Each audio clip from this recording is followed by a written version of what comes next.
হাসবুনাল্লাহ হাসবুনাল্লাহ হাসবুনাল্লাহ ওয়া নিমাল ওয়াকিল। নিমাল নিমাল মাওলা ওয়া নিমান নাসির। হাসবুনাল্লাহ ওয়া নিমাল ওয়াকিল নিমাল মাওলা ওয়া নিমান নাসির। এই দোয়ার মাধ্যমে, এই দোয়ার উসিলা, এই দোয়ার বরকতে, এই দোয়ার রহমতে মহান রব্বুল আলামিন আপনার মনের সকল চাওয়াকে পাওয়াতে পরিণত করে দেবে। আপনার সকল ইচ্ছা পূরণ হয়ে যাবে। ইবলিশকেও আল্লাহ পাক কবুল করছেন। ইবলিশের দোয়া আল্লাহ পাক কবুল করছেন। ইবলিশ যে দোয়া করেছিল সেই দোয়া আল্লাহ পাক কবুল করেছেন। তো আপনি কে, আমি কে? আমরা হচ্ছি মহান রব্বুল আলামিন।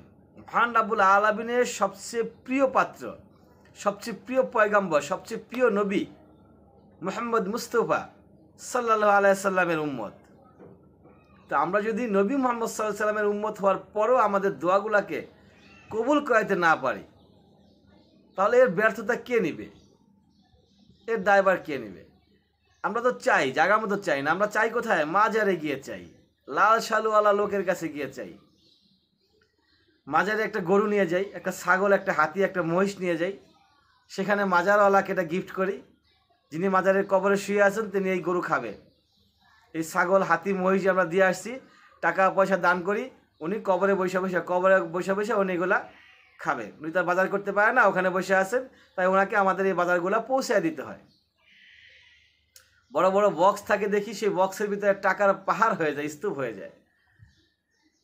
টাকা আর টাকা, গিফট আর গিফট, অভাব নাই। এগুলা কবরে বসে বসে তিনি খাবেন আর আপনার জন্য দোয়া করবেন। শিরক, নাউজুবিল্লাহি মিন জালিক।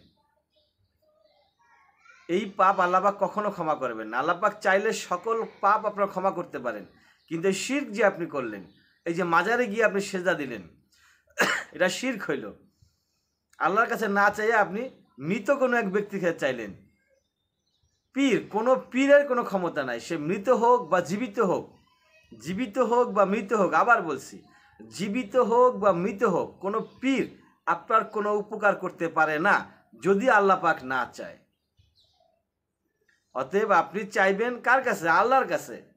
একবার চান, একটু মন দিয়ে আল্লাহর কাছে একটু চাওয়ার চেষ্টা করুন। একটু পবিত্র হন, পাক পবিত্র হয়ে, একটু অজু টজু করে, ভালো পোশাক পরে নামাজ পড়ুন। 2 রাকাত নামাজ পড়ুন।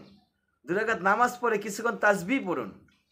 সুবহানাল্লাহ, আলহামদুলিল্লাহ, লা ইলাহা ইল্লাল্লাহ, আল্লাহু আকবার, আস্তাগফিরুল্লাহ, আস্তাগফিরুল্লাহ, আল্লাহুম্মা সাল্লি আলা মুহাম্মদ, আল্লাহুম্মা সাল্লি আলা মুহাম্মদ। কিছুক্ষণ দুরূদ পড়ুন, তাসবিহ পড়ুন, ইস্তেগফার পড়ুন, জিকির করুন।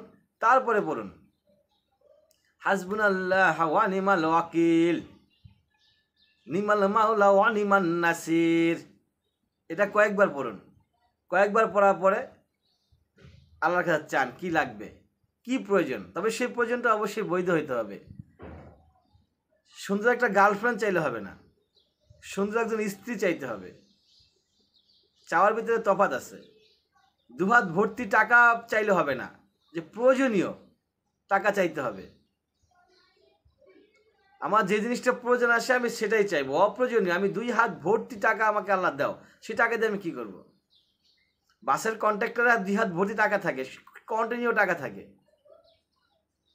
তো সেই টাকা তার কোনো কাজে আসে না।